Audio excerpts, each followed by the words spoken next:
Hello, I'm Jon Royal, and I'm one of the many people who work here at the Tennessee Performing Arts Center, or TPAC for short. Have you ever sat in the audience of a show and wondered what goes on behind the scenes? Well, today you're going to find out because I'm going to take you backstage with me for a tour. This is TPAC Behind the Scenes.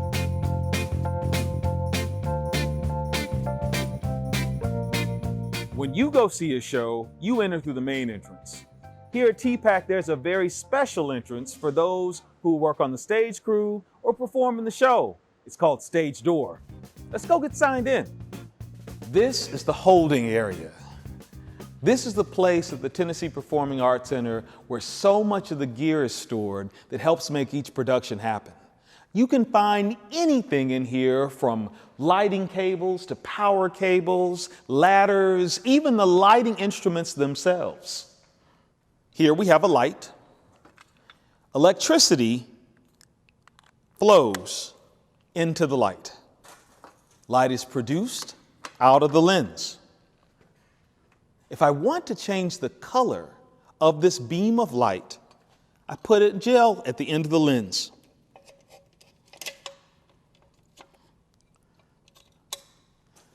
Now I have a red beam of light.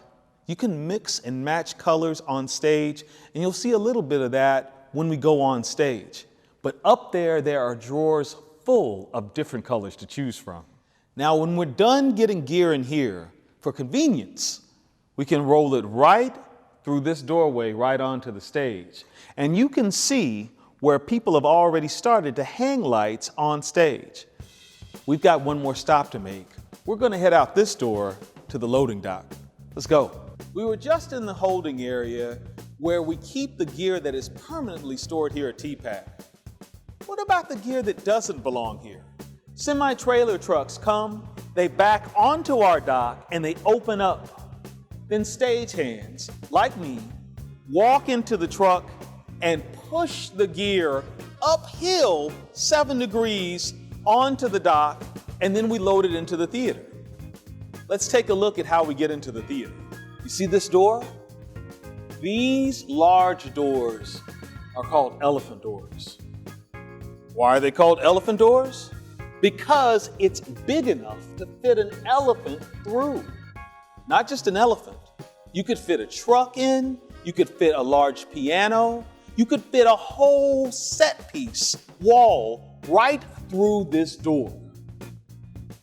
I gotta warn you though, these doors are really, really heavy.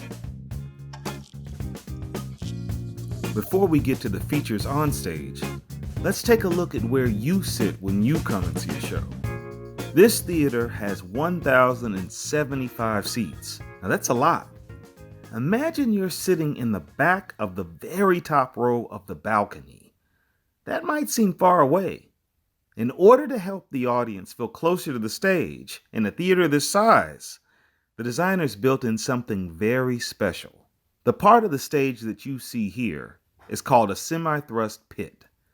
It allows the performers and the audience to get closer together. Right now, the pit is at stage level. Pay close attention to what it does. This pit is on a hydraulic lift, so it's like a big elevator with no doors. If you've ever seen a play, ballet, or opera in this theater with musicians playing live music in it, they usually sit on this lift at the orchestra pit level, which is 7.5 feet below stage level. In fact, this lift can go as far as 21.5 feet down to where we store extra seats for the audience. Now, let's step back on stage. Here we are on stage finally. You remember that demonstration we had in the holding area with the light and the gel? Well, here you can see there's several of these hung on this pipe called a batten. Now, this is a very special batten because it already has wiring that these lights can just plug into. I plug it in, and if the switch is hot or if there's electricity going to it because someone's flipped the switch, then it comes right on. We're going to adjust these to make sure they're pointing where we want. Now, we can focus them later, but right now, We're going to fly this batten so that it gets in the air. What's that? What do you mean? What is a fly? How does it get in the air? Let's find out. We'll show you. Where did it go? Well, every batten in the theater is stored in the ceiling. Depending on the show, you'll have different pieces of soft goods, lighting, sometimes even scenery is hung from these battens, but we have to make sure we put the equal amount of weight here on the arbor. How do we put the weight on? Where do we put the weight on is the real question.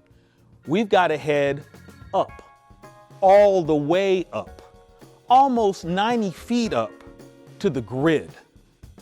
I decided to take a pit stop at the pin rail to show you how this counterweight system really works. So, if I'm a stagehand here, and let's say this line set 49 is the third electric. You remember we had an electric down there. If somebody was on the ground, they would pull this electric in.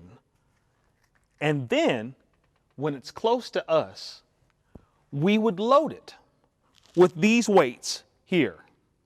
Now, they come in all varieties, but these are 25-pound stage weights. And usually, this is a two-person job. So one person puts the clip up, pulls the spreader bar, and then another person just makes sure that the rope is secure, and then you stand and you load the weight. One person hands to the next person loads the weight, and so on and so forth.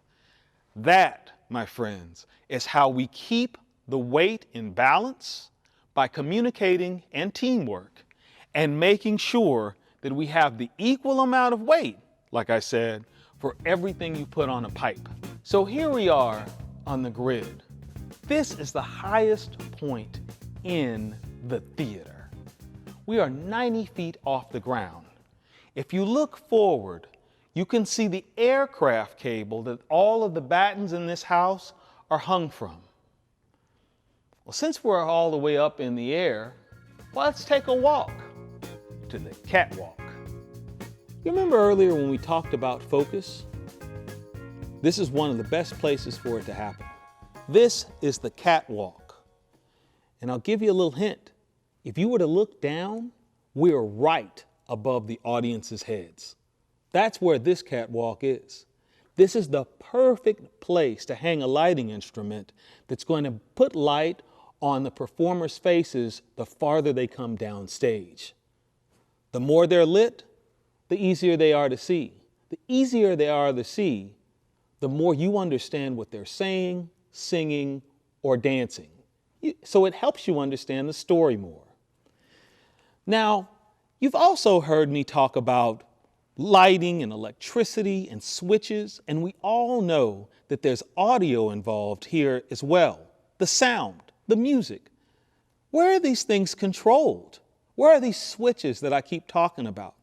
Well, the next place that we go here in the theater is going to be the place where we see all those switches and we see the people who have those controls.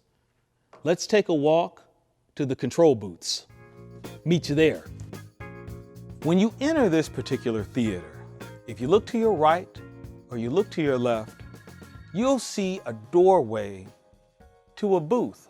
There are 3 booths right in a row: the lighting booth, the projection booth, and the audio booth. This is the audio booth.